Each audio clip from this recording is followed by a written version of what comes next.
নমস্কার, শুভ সন্ধ্যা। নিউজ ভ্যানগার্ডের পর্দায় আপনাদের প্রত্যেককে স্বাগত। এই মুহূর্তের গুরুত্বপূর্ণ সংবাদ নিয়ে আপনাদের সঙ্গে আমি রয়েছি শতাব্দী। শুরুতেই নজর রাখছি আজ 175 বছর পূর্তি জিও সায়েন্স অফ সেফ ওয়ার্ল্ডের, এবং সেই নিরিখেই একটি পদযাত্রার আয়োজন করা হয়েছে রাজধানী আগরতলার রাজপথে জিওলজিক্যাল সার্ভে অফ ইন্ডিয়ার উদ্যোগে এবং ওএনজিসি ও গেইলের যৌথ সহযোগিতায় এই পদযাত্রার আয়োজন করা হয়েছে, যেখানে উপস্থিত ছিলেন পদ্মশ্রী দীপা কর্মকার।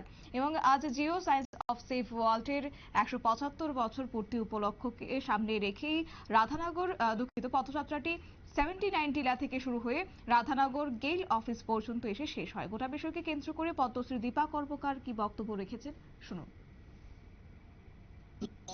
অসংখ্য ধন্যবাদ জানাচ্ছি জিও সার্ভে অফ ইন্ডিয়াকে, কারণ আমরা জানি যে কিভাবে আমরা অনেকটাই আস্তে আস্তে নিউ জেনারেশন কাজের থেকে পেছনে যাচ্ছে, আর হার্ডওয়ার্ক জিনিসটা আস্তে আস্তে কমে যাচ্ছে।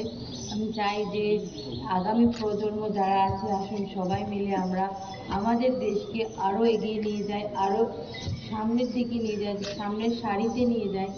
এবং স্পেশালি আমি স্পোর্টস পার্সন, এখানে অনেকেই উপস্থিত আছেন, সবাইকে বলবো আসুন নিজের জন্য 1 ঘন্টা টাইম বার করে আপনারা সুস্থ থাকার জন্য এক্সারসাইজ করবেন।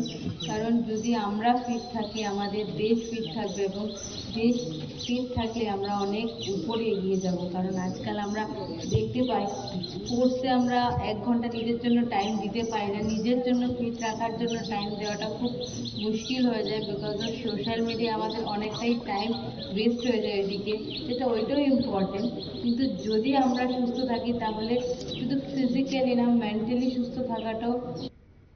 আপনারা শুনলেন পদ্মশ্রী দীপা কর্মকারের বক্তব্য। এবং জিও সায়েন্স অফ সেফ ওয়ার্ল্ডের 175 বছর পূর্তি উপলক্ষে ব্যানার হাতে নিয়ে তারা এই পদযাত্রাটি করেছেন এবং সেখানেই সামিল হয়েছেন দীপা কর্মকার। অবশ্য তিনি বার্তা রেখেছেন যে দেশকে সুস্থ রাখতে নিজেকে সুস্থ রাখুন, এই বার্তা দিয়ে আজকে বক্তব্য রাখলেন পদ্মশ্রী এবং রাজ্যের গর্ব দীপা কর্মকার।